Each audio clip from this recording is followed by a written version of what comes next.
Chapter 1182 just dropped. You know what that means. Gotta get into it. Review it. Break it down. Let's see what Oda's cooking up.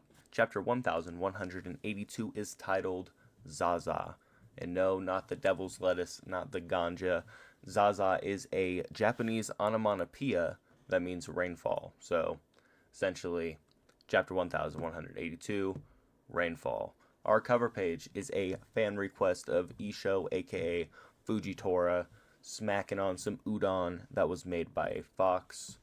Goated to see my favorite admiral, but that's not what we're here for. We're here for the meat of the chapter. We pick up right where we left off on page 1 with Loki and Imu still smoke clearing from Loki's attack, which I thought that Imu got the omen off in time last chapter to block that.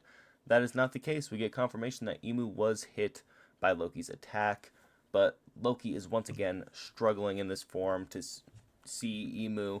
It's kind of the same when he was fighting Gunko. Imu says, Needhog, to think thou and I would meet again in this world. Traitor.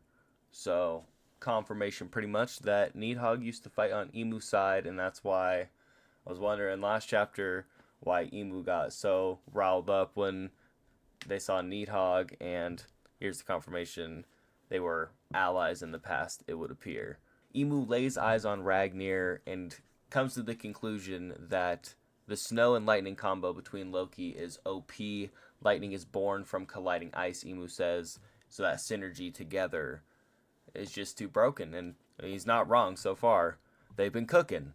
And then he acknowledges Ragnir personally. He says, Ragnir, I remember you've been waiting for a master this whole time, so it seems you found that master after all. We get the official introduction box for Ragnir. It is, in fact, Ragnir the Hammer, mythical squirrel fruit, model Ratatasker. So it's kind of what we gathered once we learned the whole flashback and lore behind Ragnir, that Ratatasker initially fought with the war god, and then once the war god disappeared or died or whatever, the squirrel and the hammer became one, but we never got official confirmation of was it a squirrel that ate the hammer, was it the hammer that ate the squirrel, but now it's officially the hammer ate the squirrel fruit.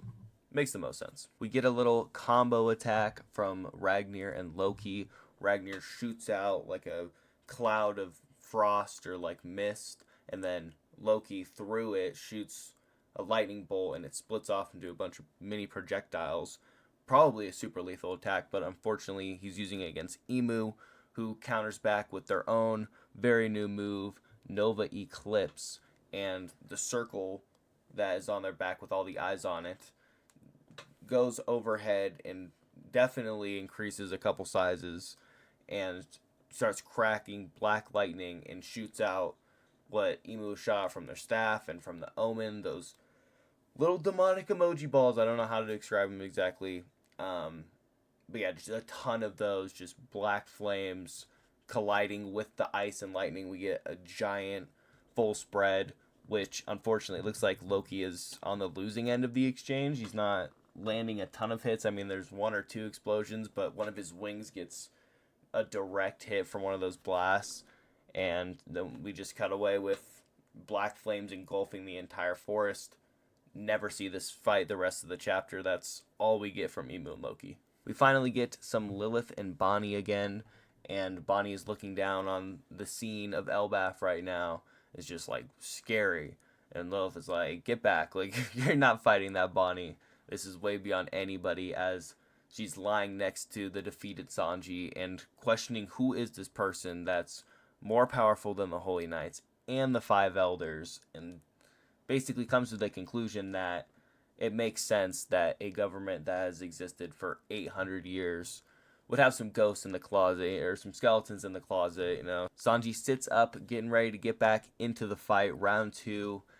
Bonnie tries to get him to sit back down, kind of chill for a minute, but he has a flashback, or what we didn't see off screen, of Killingham getting away and basically just mocking Sanji, like instigating, talking the most, you know. Now the tables are turned a little bit, so he's not going to let that slide. He's going to go hunt down Killingham. He's going to stop them from completing the mission, which is what Killingham also said. That's where he dashed off to, was, and Summers also in the last chapter, was they still want to retrieve the kids. So, yeah, the regular 3 Holy Knights are really, now it's 2 because Gunko got exploded a couple chapters ago. So she's out for the time being. But the other 2, Summers, Killingham, still going to go get the kids. Bonnie and Lilith are still calling for Sanji as he skywalks away, saying, we can't let everyone's efforts be in vain.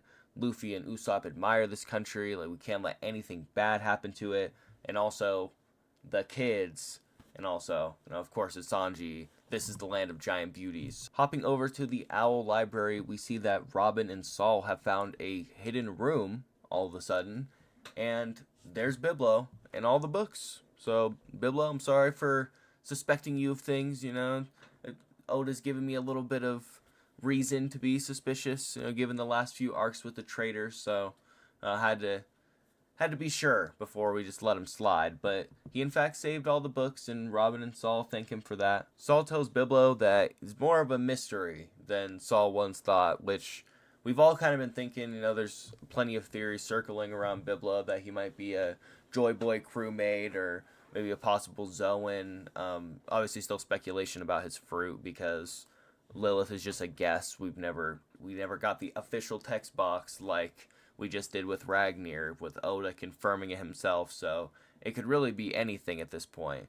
There is definitely going to be something brewing soon with Biblo. We'll probably see once this battle wraps up, and we're kind of licking our wounds after Elbaf, because this does look like it's leaning towards more of a stalemate or just a straight L. Moving on, Summers has officially found a boat that is capable of getting them out of here, getting the children on their safe. It looks like a giant Elbaf ship, so should be just fine. Over at the tavern in the Western Village, Chopper was actually able to fully repair Gerd's fingers that got sliced off by Emu, either last chapter or, no, it was 2 chapters ago. But yeah, the cuts were clean enough that Chopper was actually able to reattach them and perform a treatment where the fingers will grow back fully functional. So that's good news. We then see Hyrule is still very badly injured. Everybody's just kind of chilling in the tavern, trying to get a second to register what the hell's going on. Then we get a little bit of Roto, kind of Sanji vibes, just those typical kind of gooner shit, telling Gerd that he can have his fingers or whatever. And then Gerd says that she found a new respect for him when he sacrificed himself for Bjorn, and he has a whole shock moment. Yeah, whole thing. We'll move on. Over with Zoro's group near the port, we see that him and Goldberg are running back into action. It's unfazed, gotta keep on getting up. Him and Sanji, the wings of the captain, do not back down when shit hits the fan. Exact guys you want to go to. Zoro's also questioning who the fuck they're fighting, what's going on. It seems like the Holy Knights have powered up. These black flames are absurd. If we don't wrap this up quick, it's going to be a problem. And we also see him, it looks like he's got like 3 beads in his hand, or 3 like rumble balls, and he's just flipping them. Looks like he's going to eat them. I don't know what the hell's going on. Gonna have to look more into it, but yeah, for now, Zoro or Chopper cooked up some drugs for Zoro. I don't know. That's my best guess. On the next page, we have Killingham reporting into Summers that he fucked up a little bit. He went a little too far, got a little too power driven, a little too power crazed, and summoned something that even he is afraid of, and he doesn't know if he can control it. Summers asks if he can. He's like, well, it's a nightmare, so technically that still falls under my power system. Technically I should still be able to control it, but I'm kind of shitting myself over here. And Summers is like, bro, we gotta lock in. Like, this, the Great One is here in person. We've already fucked up enough. Like, we can't screw this shit up now. Summers also gives us a little tidbit about Emu, that Emu actually can be in the lower realm. The body, or their body, was not made to exist in this place. Another little theory that has been going around is that Emu is pretty much locked in Marie Joie. Like, somehow Joy Boy was able to seal them there, keep them there. There's some power restricting that only Emu can live for however long, but only within the certain area that is Marie Joie. And that's basically what it seems like we're getting confirmed. All of a sudden, massive rainfall, down comes the Zaza, and a giant water hand reaches through the tavern that everybody was resting out, where they were healing up. Gerd's fingers and Hyrule was chilling, and the water hand, just massive because it's picking up giant children like easily, just scoops them right up, right out of the tavern. Killingham says, "For those of us that were born above the clouds, the idea of rainfall or rain falling down from the sky is terrifying."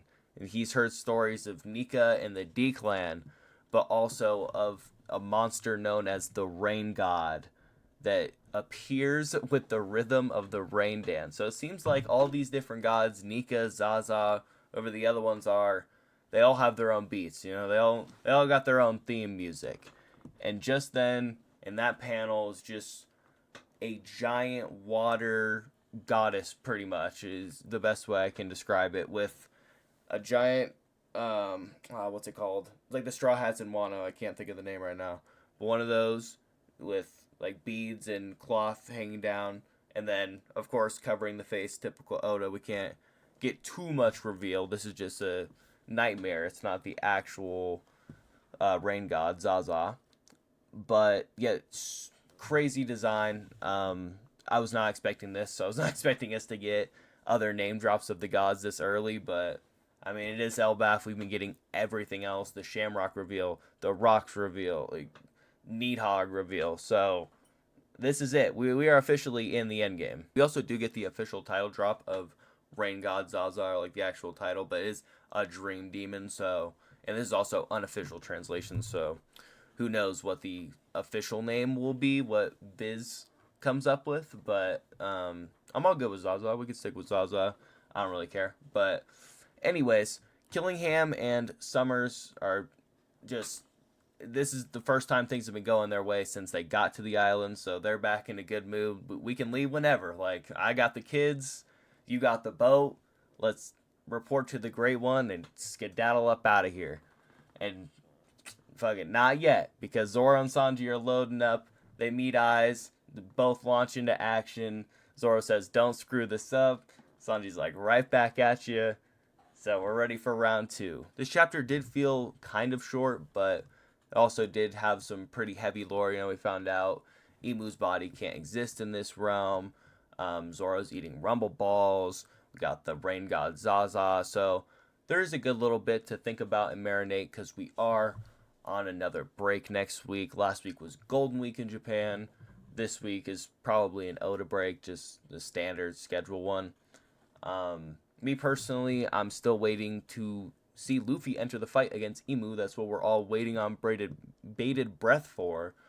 But also, this blue ball with the Zoro and Sanji getting their rematches, that's going to be sick as well. We're probably going to see Sanji with the Conqueror's Hockey being unlocked, because that's really the only way he's going to win this fight, especially now that they have the Omen boost. Yeah, I want to see what the hell happened to Loki also. Like, can't forget about that. That was at the very beginning of the chapter, like the first 2 or 3 pages. But I want to see how he's holding up. I still want to see that hybrid form, but unfortunately, we're going to have to wait. But that is about it. Like I said, we are on break next week, so you won't be seeing me for about another 2 weeks.